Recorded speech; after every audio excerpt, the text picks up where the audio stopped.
ছোট্ট এই দোয়াটি যদি কোনো ব্যক্তি প্রতিদিন একবার করে পাঠ করতে পারে, ওই দিন সে ইচ্ছা করলেও কোনো পাপ করতে পারবে না। মানে পাপ করার ক্ষমতা সে হারিয়ে ফেলে, শয়তান তার কাছ থেকে অনেক দূরে চলে যায়।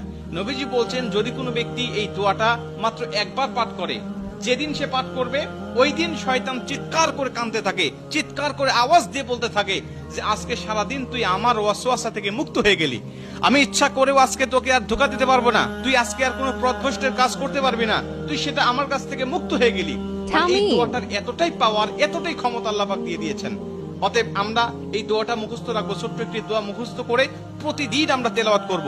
আমরা কিন্তু অনেকে আছি পাপ ছাড়তে চাই, কিন্তু আমরা এমন কিছু দেখি বা এমন কিছুর সম্মুখীন আমরা হয়ে যাই, ওটা দেখার পরে আমরা নিজের উপরে নিজের কন্ট্রোলটা হারিয়ে ফেলি, তখন আমরা পাপ করতে বাধ্য হই বা পাপ শয়তান আমাদেরকে করিয়ে ফেলে।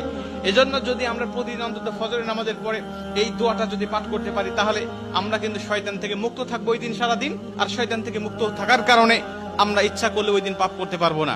নবীজি এই দোয়াটা শিখিয়েছেন, আউযু বিল্লাহিল আযীম, আউযু বিল্লাহিল আযীম ওয়া বিওয়াজহিল কারীম ওয়া সুলতানিহিল কাদিম মিনাশ শাইতানির রাজীম। আমি আবারও দোয়াটা পাঠ করছি, যারা লিখে নিতে পারেন লিখে নিবেন, এবং প্রয়োজনে এটা ভিডিও আকারে যেহেতু এটা পাবলিশড হবে, আপনারা যারা ফেসবুকে দেখবেন আপনারা অবশ্যই এটা শেয়ার করে রেখে দিবেন টাইমলাইনে, প্রয়োজনে বারবার শুনে শুনে আপনি এটা মুখস্থ করে নেবেন। দোয়াটি হচ্ছে, আউযু বিল্লাহিল আযীম ওয়া